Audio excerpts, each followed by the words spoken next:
Hello guys, आपका मेरे channel BVM lion में बहुत स्वागत है। आज मैं साइंस सब्जेक्ट क्लास 10th के उत्तराखंड बोर्ड के 2023 के प्रश्न पत्र का एक अंकीय प्रश्नों के हल प्रस्तुत कर रहा हूं।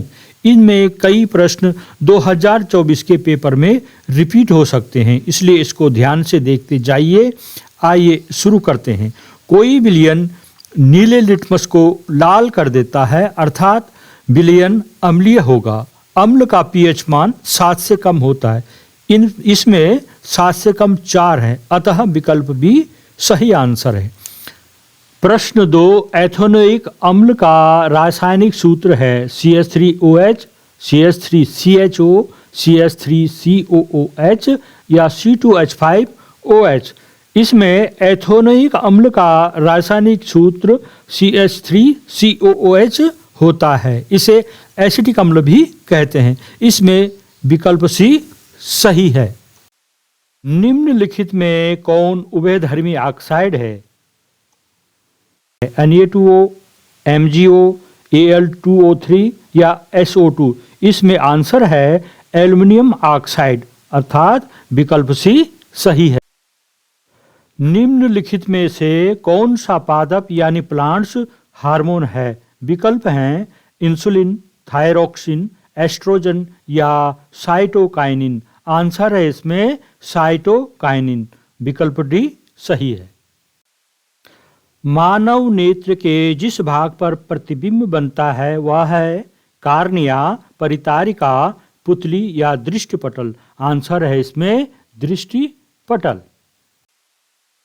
विद्युत प्रतिरोध का SI मात्रक है। विकल्प है वोल्ट, ओम, एम्पियर या ओम मीटर। आंसर है इसका ओम, विकल्प भी सही है।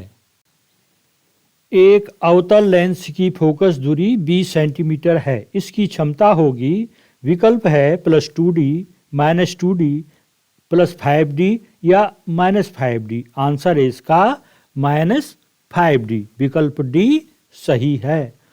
बायोगैस का मुख्य अवयव यानी कंपोनेंट है। विकल्प हैं CO2, अमोनिया, मीथेन या एथेन। आंसर है इसका मीथेन, विकल्प सी सही है।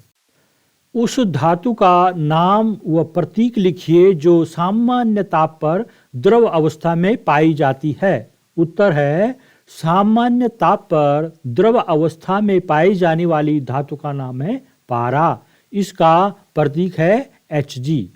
प्रश्न 3 है, निम्नलिखित रासायनिक अभिक्रिया के लिए संतुलित समीकरण लिखिए।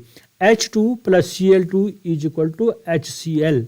हाइड्रोजन और क्लोरीन के संयोग से हाइड्रोजन क्लोराइड बनता है। उत्तर इसमें हाइड्रोजन + क्लोरीन = हाइड्रोजन क्लोराइड। समीकरण संतुलित करने के लिए तत्वों के परमाणुओं की संख्या बराबर होनी चाहिए। या इस तरफ है H2 2 परमाणु, इधर भी इसको 2 कर देना है। हाइड्रोजन के एक परमाणु यहाँ तो 2 से गणना करेंगे तो 2 हाइड्रोजन के परमाणु हो जाएंगे। क्लोरीन के बाईं तरफ 2 परमाणु हैं तो क्लोरीन के दाईं तरफ भी 2 परमाणु हो जाने हैं। तो इन दोनों में 2 कॉमन है, तो 2 सबसे आगे लगा दीजिए 2HCl। तो समीकरण संतुलित हो गई। H2 + Cl2 = 2HCl। प्रश्न 4, आधुनिक आवर्त सारणी के प्रथम तथा द्वितीय आवर्त में तत्वों की संख्या बताइए।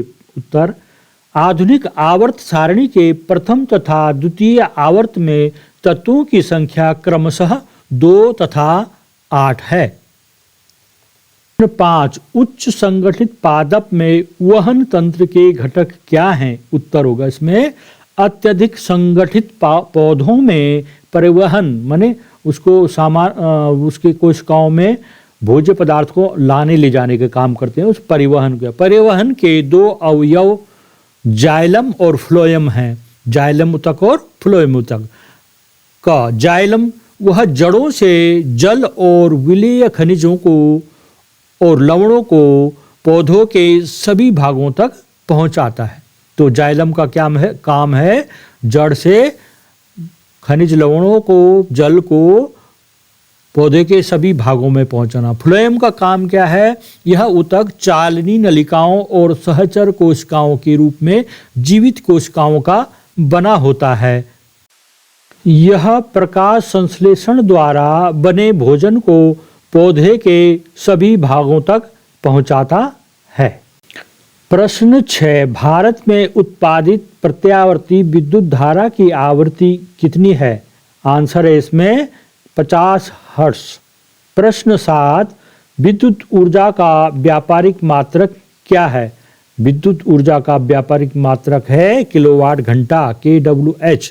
जैसे हम घरों में जो हमारा मीटर लगा है तो उसमें आप देखेंगे किलोवाट घंटा उसकी रीडिंग में लिखा रहता है।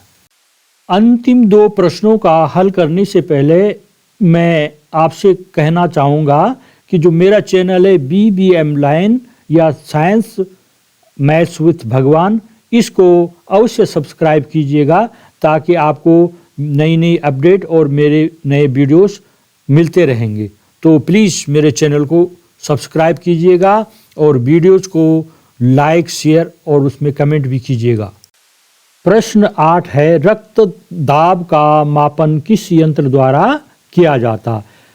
जो रक्त दाब मापी है उस यंत्र का नाम है स्फिग्मोमैनोमीटर।